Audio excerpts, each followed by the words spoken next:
Hello everyone and welcome back for another video. Today we're going to be doing something a little more different. Well, not really entirely different, but yeah, we're doing another reaction video. And today we're going to be reacting to Llama Arts. Now if you don't know who Llama Arts is it's a channel with a bunch of animations that scary things happen to people that happened in real life, like scary events that happen to people in real life. Now, I think real life, I don't really know much about it, but yeah. So we are gonna be watching Camping Horror Story 3 animated. Now these are 2-minute long videos. Some of them are 5 or 4. So let's get watching, shall we?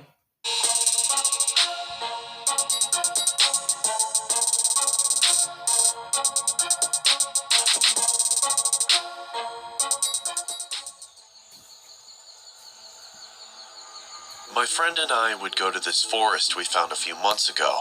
It was a 20-minute bike ride plus a mile walk to get where we used to camp. We made a teepee as our base and even sharpened a few sticks in case we had to fight anything. By the end of this video, I'm gonna be scared to be camp. I'm gonna be scared to camp again. Years old. I'm a big fan of horror movies. I'd make my friend watch them with me all the time, and he hated it. He would always get paranoid that someone or something was going to get us when we were there. That's how he came up with the idea to make a teepee and wooden spears, so we wouldn't be attacked. We were finishing the school year just buy a regular had to tent study instead for of making a finals, teepee? so we hadn't been back to the forest in weeks. After the finals were all said and done, we decided to take a trip up there to relax and check to see if our teepee was still there. Our parents agreed to let us stay there on the basis that we'd keep in touch throughout the night. We didn't tell our parents this, but we would always take a big but still terrifying hatchet with us. We really thought we were manly. Anyway, when we were gathering our stuff for the night in the forest, we noticed that the buck knife was missing. We thought nothing of it and assumed we'd just left it at the forest the last time we were there. On the bike ride there, my friend was on edge. We just watched a scary movie and he was being a wimp as usual. At around 8 p.m., we arrived at the rough part of the forest, where we had to continue the rest of the journey on foot. As we were walking, we smelled a terrible stench in the air. I couldn't locate or tell what it was. This, of course, made my friend think that there was a dead body and said we needed to leave right away. I told him that he was being I'd be paranoid too, to be honest. The crunching of the fall leaves began to sound like squelching.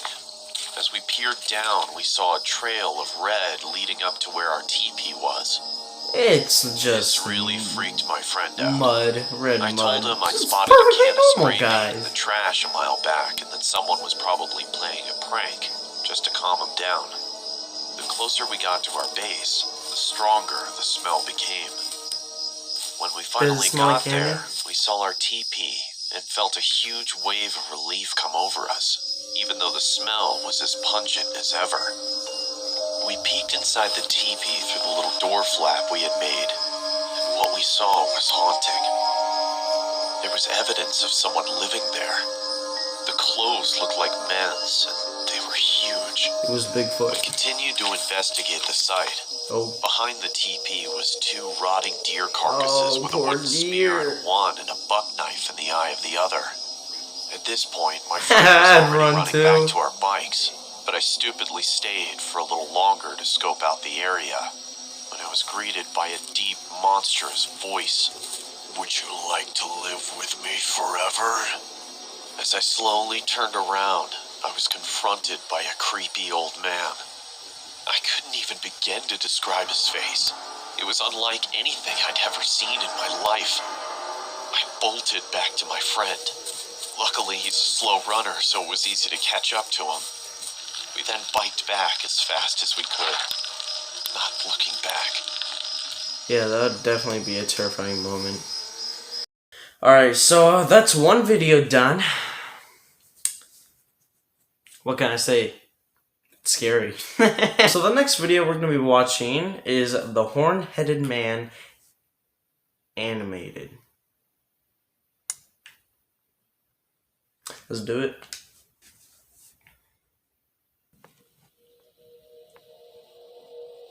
Moonlight peered through my window as I jolted awake. My clamorous breaths disturbed the silence of my dark room. I had just come out of a frightful dream that had me thinking it was all too real. I have many nightmares. With sweat on my so brow, real. I sat up and grabbed my water from the Oh, nightstand hey, and it's took a that sip too, from the my now man, warmed my glass. dude. My hands shook as I recounted my nightmare of the horn-headed man. Oh. In my dream, I was walking through my neighborhood, the street lights flickering as I made my way down the uninhabited sidewalk. Nothing threatening, just a walk through the midnight hours. A block down, I could see a figure in the distance, walking slowly towards me. His steps seemed mismatched and labored. He passed a few houses looking straight ahead, neither looking left nor right. His head was fixed on the sidewalk in front of him. As I was getting closer to my home, I could see him slowly starting to embark on my territory. I quickly rushed to my front door and hurried inside. Nah, I'd run the other way. Through my window, I could see him walk past my property. I was thinking to myself, that'd be terrifying. God, please have him keep going. Please. He was just about to walk all the way past my front yard when he stopped. His body almost shifted abnormally as he turned to face my home. He just stood there, looking. Ooh, so moving, evil. Just standing there. The man bore the horned head of a skeletal goat. His body was pale and looked fragile, and his fingers were thin and bony. I thought to myself, what does he want? Slowly, he started lifting a quivering arm and pointed right at me. I started to backpedal into the darkness of my house, when all of a sudden he let out an inhuman screech. That's when I woke up. Too frightened to go back to bed, I turned on the television and saw that the local news for early risers was on. My stomach dropped, and my body suddenly turned cold as I listened to the current news report. The news anchor on the television said, "Breaking news. A woman who lived on Columbia Avenue has been murdered. Local officials say that they received an anonymous phone call from the victim's home. We arrived at the house at around 12:20. We saw the victim inside in a card which rested next to her." The sheriff held up the card. On the back of it, I could see the image of the horn-headed man. The officer started to read. "One down. Slowly I go." He then lifted his head back up. His blood started trickling from his eyes and mouth. I sat there shaking. I might have to censor that. Columbia's just 3 blocks away from me. I jumped out of my bed and ran to my window. Something within me made me want to look outside. That's when I saw him. He just stood there, looking, not moving, just looking. The horn-headed man, his body pale and fragile, and his fingers thin and bony.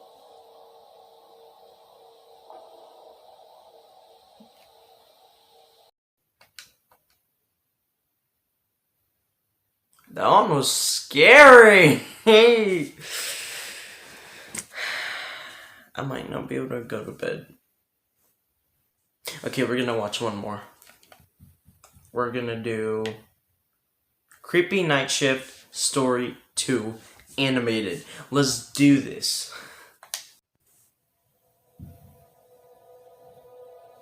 It was around 3 years ago. I was 17 years old and I worked at the local library in my city.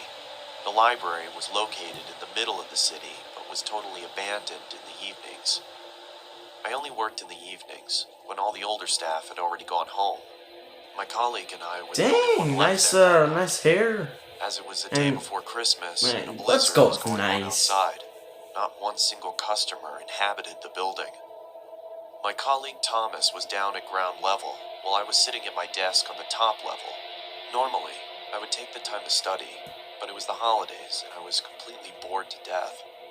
The library was recently renovated, so I could look outside through the big windows that they had put up. That'd I be mostly pretty looked cool, at the blizzard actually. going on, thinking about my bike ride home. It was a dark December evening, and the snow was piling up. I just really wanted to go home. Why are the It's really stairs right snowy there? out there, Tom. What do you say we close up early? No one's gonna show up anyway. Over. Your jokes are funny. Over. Just 10 minutes before we closed, I heard some people coming up the stairwells. It was some kind of family. One man and a woman with 2 girls. When they came through the door, I immediately saw that they weren't ordinary. The man had a pale, almost white face and wore red lipstick. The woman was also completely pale. They all wore clothing like they used to be in the 17 or 1800s. I just had my Time history travelers. exam, so I recognized it immediately. While I walked towards them, I saw that they were looking around as if they were lost. "Can I help you folks?" I asked them. They looked at me with big eyes, if I was talking Chinese. I almost thought about bailing, but as we just had a meeting about customer satisfaction, I asked again, a bit louder. "Can I help you folks?" They now all looked at me with a big smile and large eyes. I was totally creeped out, and I didn't really know what That'd to be do terrifying. anymore. "If I can help you, I'll be at my desk," I said, and I quickly walked away. When I was at my desk, I could still see the family just standing there, doing absolutely nothing. Tom, have you seen this family that just came in?" Over. "No, no one's come through the entrance. You good?" Over. Now I was even more creeped out. When I looked up, I saw the man walking towards me. From the inside, I could almost cry, but I did my best not to show it. The man stood in front of me with his pale face and called out something in a language I couldn't understand. It sounded like English, but it sort of wasn't. I couldn't make out anything. I looked down at my computer to make it look like I was searching, hoping he would just take off. When I finally looked up, nobody was there. The whole floor was abandoned again. I did a quick sweep of the floor, but I found nobody. As if they just vanished. Just then, my colleague came up the stairs, and I told him what happened. He didn't believe me, and I thought I was trying to scare him. Luckily, there were security cameras in the library, so we could just watch what happened, right? After we closed the library, we went to the security office in the building and looked at the footage from earlier that evening. What I saw then was the creepiest thing ever. I was talking to nobody. The whole family wasn't on the screen. It was just me, talking to myself. Ooh. Well, that took a quick turn. Kind of scary. Actually, really scary. Okay, I think that's it for this video, guys. Hopefully, you guys enjoyed me watching Llama Arts. If you want to go watch videos yourself from him, you could go check his YouTube channel. Oh, oh, jeez.